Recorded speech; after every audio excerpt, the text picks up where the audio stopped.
যোৰহাটৰ ৰাজপথত নিশা এগৰাকী বয়োবৃদ্ধ মহিলা এই মুহূৰ্তত আপোনালোকক আমি দেখুৱাই আছোঁ আৰু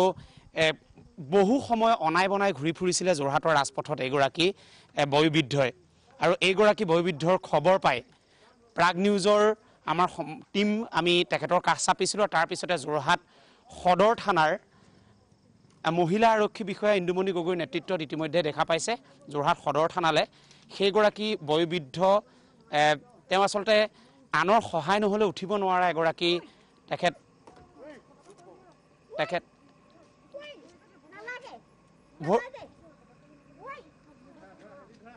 দেখা পাইছে আপুনি তেখেতক লৈ গৈছে যথেষ্ট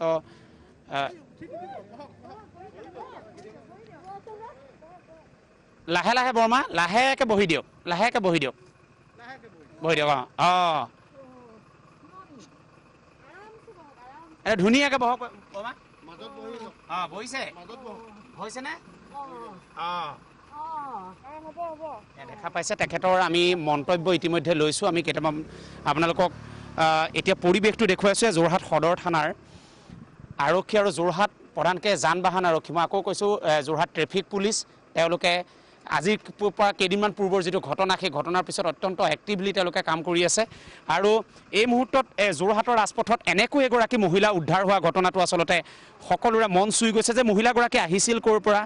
মহিলাগৰাকী ক'লৈ গৈ আছিল আপুনি দেখা পাইছে কেনেধৰণৰ এগৰাকী বয়োবৃদ্ধ এই মুহূৰ্তত নিৰাশ্ৰয় ৰাজপথৰ কাষত তেওঁ আশ্ৰয় ল'ব লগা হৈছিলে তেওঁ কোনো নাছিলে তেওঁৰ কাষত আৰু আন্ধাৰত তেওঁ কাষত ৰৈ আছিল তাৰপিছতে ইয়াৰ আৰক্ষীৰ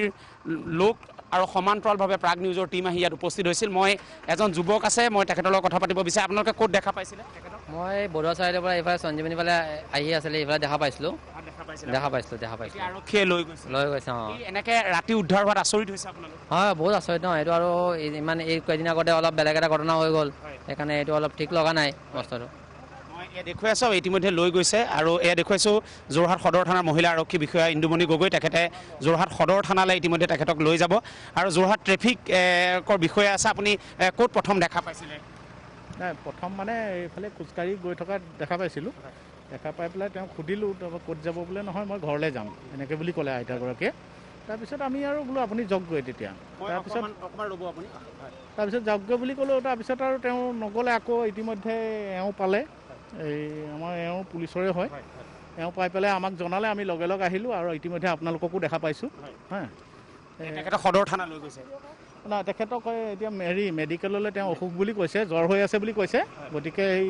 মেডিকেললৈ লৈ যোৱা হৈছে যে ৰাতি এগৰাকী মহিলা উদ্ধাৰ হৈছে অলপ দিনৰ আগত এটা ঘটনা হৈ গৈছে এই ঘটনাবিলাকক লৈ আপোনালোক কিমান চিৰিয়াছ এই বিষয়লৈ আমিতো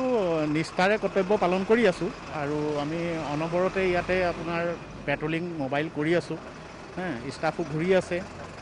যিহেতু কাৰফিউ দিয়া আছে আমি সেইকাৰণে এইটো চোৱা চিতা কৰি আছোঁ ভাল মই ধন্যবাদ জনাইছোঁ যোৰহাটৰ আপুনি দেখা পাইছে যোৰহাট তেওঁলোক ট্ৰেফিক আৰক্ষীৰ লোক আৰু তেওঁলোকে খুব এক্টিভলি কাম কৰিছে যোনে ভাল কাম কৰিছে আমি সদায় কওঁ মই বিশেষভাৱে এখেতক ধন্যবাদ দিব লাগিব এখেত আৰক্ষীৰ এগৰাকী তেওঁ মহিলা জোৱান মই তেখেতৰ লগত কথা পাতি লৈছোঁ আপোনাৰ পুলিবৰৰ পৰা আহি আছে হয় হয় মই পুলিবৰৰ পৰা আহি আছোঁ পুলিবৰ থানাত কৰে পুলিবৰ থানাতে কৰোঁ ক'ত লগ পালে এখেতে জাষ্ট শুভম পোৱা নাই আৰু শুভমৰ অলপ আগত মই ডক্টৰৰ ওচৰত গৈ আছিলোঁ মোৰ মানে ইমান মাথা বিষাইছে ডিউটিৰ পৰা অহাৰ পিছত বোলো মই দেখাই আহোঁ ঘৰত মই ওলাই আহিছোঁ দেখা পালোঁ তেওঁ খোজকাঢ়ি আহিছে সেইদিনাখনৰ যিটো ঘটনা দেখিলোঁ বা ময়ে আছিলোঁ দেখা পাইছোঁ সেইটো কাৰণে মই ৰখি পেলাই আইতাগৰাকীক ছেফ কাষ্টডিৰ কাৰণে মই মানে থানাত জনাইছোঁ আৰু আপোনালোককো জনালোঁ আৰু আপোনাৰ ইতিমধ্যে সদৰ থানালৈ হয় হয় সদৰ থানাৰ ইন্দু বাইদেউ আহিলে আহি তেওঁ লৈ গৈছে সেইদিনাখন ঘটনাটো আপুনি এগৰাকী মহিলা কিমান আপোনাকো জোকাৰি গৈছে মই সেইদিনাখনৰ পৰা অলপ ভয় খাইছোঁ সঁচা কথা ক'বলৈ গ'লে ভয় খাইছোঁ এইটো কাৰণে আমিও ওলাই ফুৰোঁ যে আমাৰ লগতো তেনেকুৱা হ'ব নি মানে তেনেকুৱা এটা ভাবিছোঁ কিন্তু আজি যে আহিছোঁ অলপ ভয় খায়ে আহিছোঁ কিন্তু যাওঁ একো নহয় যে নিজক অকণমান ৰক্ষা কৰিব পাৰিম বুলি সাহসত ওলাই আহিছোঁ কিন্তু বেলেগ পাব্লিক ছোৱালী হ'লে সেইটো চাগে নোৱাৰিব কাৰণ যিটো সেইদিনাখন মই ঘটনা দেখিছোঁ সেই ঘটনাটোত যোৰহাটত মানে বহুত আমাৰ চামৰ ছোৱালী হওক সৰু মাইকী মানুহে মানে চব মাইকী মানুহে ভয় খাইছে যে এইটো হ'ব নালাগিছিলে কিন্তু সেইদিনাখন আন্ধাৰৰ সুযোগ লৈ বৰষুণৰ সুযোগ লৈ পেলাই সেইটো কাম হৈছে আৰু দ্বিতীয়বাৰ যাতে হ'ব নালাগে আমিও সজাগতা হ'ব লাগে বিচাৰিম যে সেইদিনাখনৰ ঘটনাটোক লৈ বহুতে বিতৰ্ক কৰিছে যোৰহাটৰ বহু লোকে ছ'চিয়েল মিডিয়াত লিখিছে যে সেইদিনাখনৰ ঘটনাটো এটা মনে সজা ঘটনা সেইদিনাখনৰ ঘটনা এইটো দুৰ্ভাগ্যজনক আৰু বহু মহিলাই লিখিছে যোৰহাটৰ আমি দেখিছোঁ যে এইটো আচলতে এটা বেলেগ ধৰণৰ ঘটনা আছিল তাক সংবাদ মাধ্যমে আৰু আৰক্ষীয়ে মিলি পেলাই তাক আচলতে ৰেপ কেছ বুলি ক'ব খুজিছে কিন্তু জিয়া সাক্ষী এখেত ৰৈ আছে উলংগ অৱস্থাত এখেতে দেখিছিলে মই আকৌ এবাৰ কৈছোঁ উলংগ অৱস্থাত দেখিছিলে এখেতে আপুনি উলংগ তেওঁ সেইদিনা আপুনি নিজে জানে যে তেওঁ ৰেপ হৈছে তেওঁ কান্দি আছে মাৰা চিন আছে আৰু তেওঁ উঠিব পৰা নাই মানে মই নিজে দেখা পাই পেলাই উভতি গৈ মই ডিউটিলৈ আহি আছোঁ মই ভাবিছোঁ বেলেগ কিবা হৈছে নি কিন্তু নহয় মানুহ এগৰাকী একদম উলংগভাৱে পৰি আছে আৰু তেওঁ কাৰোবাৰ সহায় বিচাৰিছে যে মোক লৈ যা এনেকৈ মানে তেওঁ বৰষুণ দি আছে আৰু খুব চিঞৰি কান্দিছে তেওঁ যি হয় সেইটো আমাৰ ক'বলগীয়া নাই কিন্তু এনেকৈ মাছ ৰাস্তাত ঘটনাটো সেইদিনা তেওঁক বলৎকাৰ কৰাটো হয় আৰু তেওঁ মানে ৰেপ যে হৈছে সেইটো 100% চিয়'ৰ কাৰণ তেওঁ উঠিব পৰা নাই আৰু এগৰাকী আৰক্ষী মই আকৌ এবাৰ কৈছোঁ যিসকলে ফেচবুকত একো নেদেখাকে মন্তব্য কৰে যি মন্তব্যই আচলতে সঁচাকৈ কাম কৰা মানুহবিলাকৰ মনত দুখ দিয়ে এই যদি মহিলা এগৰাকী কনিষ্টবল সেইদিনাখন যদি এগৰাকী মহিলা জোৱান যদি সেইদিনাখন নাথাকিলেহেঁতেন সেই মহিলাগৰাকী একেবাৰে উলংগ হৈ তেওঁ চিঞৰি আছিলে কাৰোবাৰ সহায় বিচাৰ তেওঁ গাত কোবোৱা হৈছিল গতিকে যিসকল ফেচবুক ওস্তাদ পণ্ডিত বুলি ভাবে নিজকে ফেচবুকৰ একো নজনাকৈ সেইসকলৰ বাবে আমি আচলতে আজি বাতৰিটো দিছোঁ যে সেই ঘটনাটোৰ পিছত প্ৰাগ নিউজে আমি সদায় নিশা কেমেৰা ঘূৰাওঁ ক'ৰবাত এনেকুৱা ধৰণৰ ঘটনা পুনৰাবৃত্তি যাতে নহয়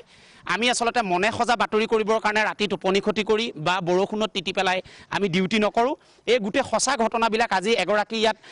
আপুনি দেখিলে বয়োবৃদ্ধ এগৰাকী মহিলা অকলে আহি আছিল আৰু আপুনি চাওক ষ্ট্ৰীট লাইট মই এতিয়া ৰাতি দেখুৱাইছোঁ ষ্ট্ৰীট লাইট নাই এইবিলাক এনেই কিছুমান বস্তু ইয়াত থিয় কৰাই থৈছে পৌৰসভা বুলি এখন ছাইনবোৰ্ড আছে কোনো কাম বন আপুনি দেখা পাইছে পৌৰসভাক লৈ সাংঘাতিক বিতৰ্ক ষ্ট্ৰীট লাইট নাই যিমান আপোনাক এতিয়া যদি লৈ যাওঁ এটা ষ্ট্ৰীট লাইট ইয়াত জ্বলা নাই আৰু এই সুযোগ লৈ সেইদিনাখন আচলতে সেই ঘটনা হৈছিল আৰু সেই ঘটনাৰ ৰেপ আছিল এইবাবে বলৎকাৰ আছিলে যে সেয়া ইতিমধ্যে আৰক্ষীয়ে স্পষ্ট কৰিছে যোৰহাটৰ স্বাস্থ্য বিভাগেও স্পষ্ট কৰিছে অৱশ্যে ফেচবুকৰ একাংশ ওস্তাদে মনা নাই এতিয়ালৈকে কাৰণ তেওঁলোকে নিজকে ডাক্তৰ বা আৰক্ষীৰ তেওঁলোকে IPS অফিচাৰ বা ডাঙৰ বিষয়া বুলি ভাবে কিন্তু আমি আকৌ কৈছোঁ যে মনে সজা বাতৰি কৰিবৰ কাৰণে সংবাদ মাধ্যম বা আৰক্ষী ৰাতি থিয় হৈ নাথাকে সঁচা ঘটনাটো আমি সেইদিনাখন দেখুৱাইছিলোঁ আৰু তাৰপিছত বিতৰ্ক হৈছিল কিন্তু বিতৰ্ক আপুনি দেখিলে জিয়া সাক্ষী এগৰাকী আৰক্ষী জোৱান মহিলা জোৱান আমি দেখুৱাইছোঁ তেওঁ সেইদিনাখন কাপোৰ পিন্ধাই দিছিলে তেওঁক আৰু তেওঁ উলংগভাৱে তেওঁ মাটিত পৰি আছিল তেওঁ কোবোৱা হৈছিল আৰু তাৰপিছত দুজনক ইতিমধ্যে জেললৈ পঠিয়াইছে আৰক্ষীয়ে কোনো কাৰণ নোহোৱাকৈ মানুহক জেললৈ নপঠিয়াই আৰু স্বাস্থ্য বিভাগে ইতিমধ্যে সেইদিনা ঘটনাটো ৰেপ হোৱাটো স্পষ্টভাৱে কৈছে আৰু আজি তেনে এক দৃশ্যপটৰে আচলতে পুনৰাবৃত্তি হ'ব বুলি ভাবি আমি ইয়াত উপস্থিত হৈছিলোঁ কিন্তু আমি দেখিছিলোঁ তেখেত যথেষ্ট বয়োবৃদ্ধ হয়তো কোনোবাই তেওঁক এৰি থৈ গৈছে সেই ঠিকনা কাইলৈ ওলাব কোনোবাই যদি এৰি থৈ গৈছে